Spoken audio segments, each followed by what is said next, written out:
राजस्थान के इतिहास में मेरी उम्र के लोकतंत्र के चौथे स्तंभ के साथी अनेकों बार ऐसी कवरेज लिया होगा। मेरी उम्र से कम जो मेरे छोटे भाई बहन हैं उन्होंने 2 बार लिया होगा, 3 बार लिया होगा, किसी ने पहली बार लिया होगा। लेकिन हिंदुस्तान में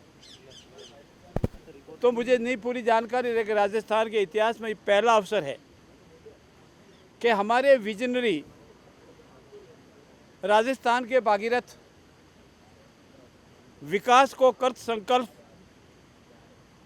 और बिना किसी विवादों में आए एक ध्येय के साथ कि हमको राजस्थान का विकास करना है। यशस्वी मुख्यमंत्री आदरणीय भजनलाल जी का जो विजन है, भारतीय जनता पार्टी का जो विजन है, वो विजन आज भारतीय संविधान के अनुसार, परंपरा के अनुसार, नियमों के अनुसार माननीय राज्यपाल महोदय ने अभिभाषण के तौर पर विधानसभा के पटल पर पढ़ा है। 1 साल के कार्यकाल के उपरांत एक भी आरोप कांग्रेस या विपक्ष के किसी साथी ने नहीं लगाया। ये पहला अवसर है, राज्यपाल का अभिभाषण पूर्ण शांति तरीके से मर्यादित आचरण के साथ पढ़ा गया और ये पहला अवसर है अभिभाषण पूरा का पूरा माननीय राज्यपाल ने पूरे गर्व के साथ पढ़ा, पूरे स्पष्ट शब्दों के साथ पढ़ा और पूरी आक्रामकता के साथ पढ़ा। ये पहला अवसर है राजस्थान में जब 1 साल के कार्यकाल में 3 विषयों पर राजस्थान प्रदेश में प्रथम स्थान पर आया, 1 स्थान पर द्वितीय स्थान पर आया और 2-3 विषयों पर सांत्वना पुरस्कार मिले विकास के नाम पर। ये पहला अवसर है राजस्थान के इतिहास में जब महामहिम के अभिभाषण पर किसी तरह का कोई व्यवधान नहीं हुआ। उसके लिए मैं मेरी ओर से, मेरे दल की ओर से, माननीय यशस्वी मुख्यमंत्री ओर से विपक्ष भाइयों का भी आभार व्यक्त करता हूं। हमारी यह स्वस्थ परंपरा, मैंने आपको पहले ये कहा था। आप में से अनेक साथियों ने प्रश्न उठाए थे कि नहीं यही तो आक्रामक होने वाला है, व्यवधान होने वाला है। मैंने कहा था हम सब राजस्थान के विकास के लिए अपनी अपनी बात कहेंगे और आज जो गरिमापूर्ण वातावरण में माननीय राज्यपाल महोदय का अभिभाषण हुआ है, सारे आंकड़े मैं आपके सामने नहीं रखूंगा क्योंकि वो आंकड़े सारे आपने देखे उसमें नहीं, लेकिन ये पहला अवसर है जब पूरा विजन सरकार का काम किया है। आप 5-6 बिंदु लीजिए। राइजिंग राजस्थान आपके सामने है, राइजिंग राजस्थान की क्रियान्विति आपके सामने है, राजस्थान के ग्लोबल इन्वेस्टमेंट के एमपी जो हुए वो आपके सामने हैं और इनकी क्रियान्विति के लिए जो व्यवस्था की गई है वो आपके सामने है। कोई भी साथी आगे हैं फिर आपके सामने, प्रेस के सामने आवे तो पूछना ऐसा आज तक कभी राइजिंग राजस्थान के नाम ग्लोबल इन्वेस्टमेंट हुआ है क्या? क्रियान्विति की ऐसी व्यवस्था की है क्या? इतने एमयू धरातल पर कभी उतरे हैं क्या? दूसरा, कहा होगा कि रोजगार के नाम पर कुछ नहीं हुआ। मित्रों, आप आंकड़े अपने साथ रखते हैं। पूर्ववर्ती सरकार के कार्यकाल के दौरान मेरे बेरोजगार नौजवान भाई बहनों पर जो गुजरी, उनका आत्मविश्वास टूटा, उनके साथ धोखा हुआ, नकल माफिया, डमी कैंडिडेट बैठाना, पेपर लीक और जो संस्था ऐसे एग्जाम लेती है जिस पर हम सब भरोसा करते हैं, जो संवैधानिक संस्था है, उसके निर्वासित कांग्रेस के समय के मनोनीत सदस्य स्वयं भी इसमें सम्मिलित हुए और वो आज जेल में हैं। वो व्यक्ति हमारे सामने आकर के, वो हमारे साथी हमारे सामने आकर के ये कहते हैं कि हमने रोजगार में कुछ नहीं किया।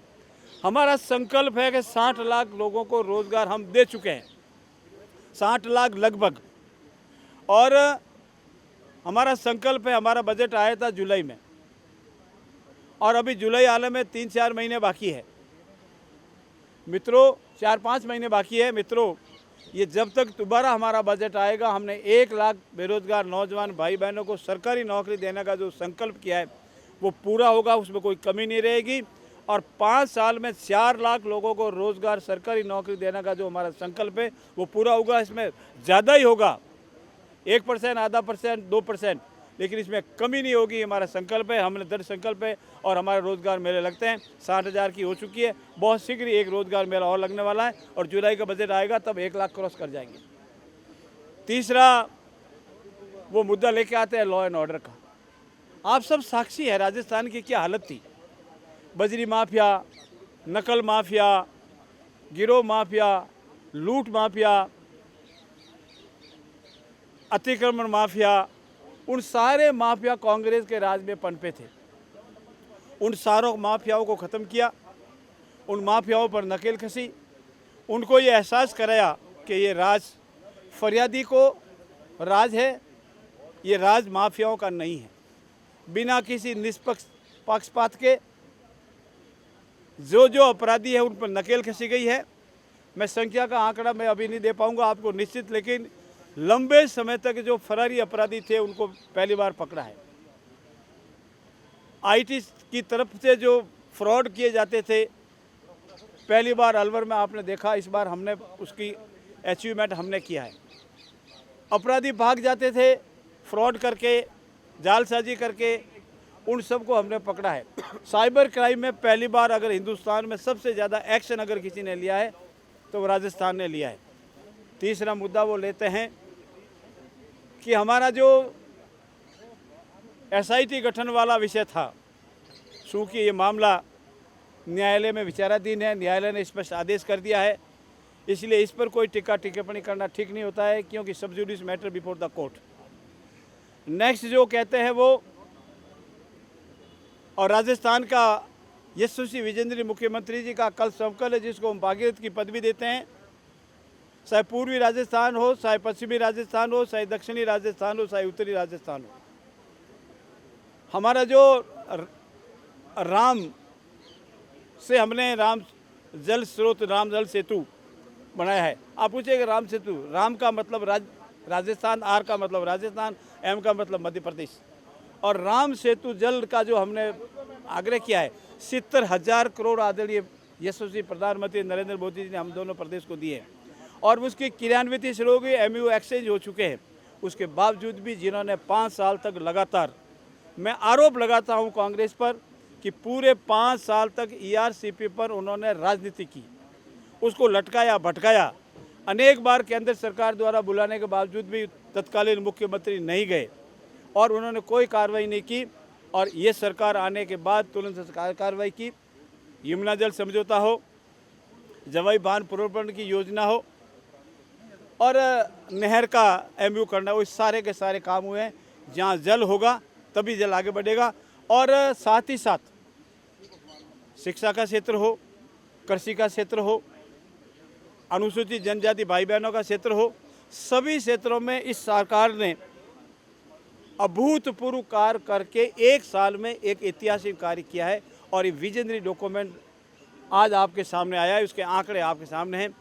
मेरा अनुरोध है विपक्ष के साथियों से कि उनकी जहन में ही है आरोप लगाना, तथ्यों से परे जाके बात करना, तथ्यों पर नहीं आना।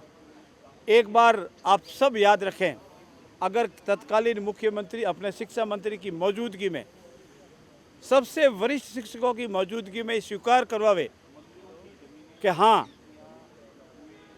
ट्रांसफ़र होती है और वो ट्रांसफ़र पैसे लेके होती है, तत्कालीन मुख्यमंत्री अपने स्वयं के प्रदेश के उपाध्यक्ष, अपने कांग्रेस पार्टी के प्रदेश के अध्यक्ष पर किस शब्दों में आरोप लगावे, और आज भी अभी हमारे बाहर गए उन नेताओं ने कहा है ए तिगड़ा है, तिगड़ो बिगाड़ो करे हमारे।